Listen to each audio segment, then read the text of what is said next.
Cap 26 here, just do tips, and hobbies, and we're going to do a change here and put a moderator on this 1322.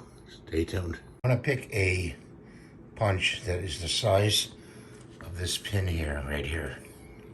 Say the 5/32 punch would be what we need to use to punch out the roll pin. So I have this block here and it's got a hole in it. See the hole there? And this is going to go right over the hole and then the punch on top of it so it catches the pin.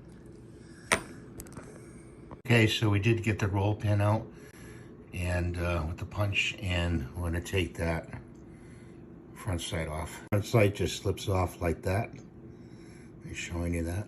So we push the new part on the TKO, and you have to give it just a little tap, not with a hammer, with your hand.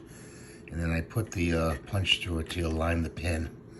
So then we're going to take this and we're going to put the pin back in with the vise. We have the vise on there and we're going to tighten it down.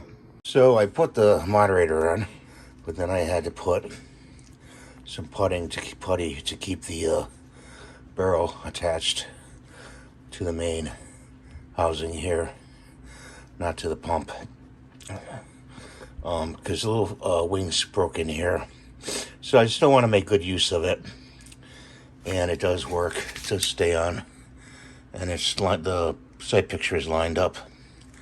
So that's the end of this video. Hope you enjoyed. Thanks for watching, and we'll see you in the next one.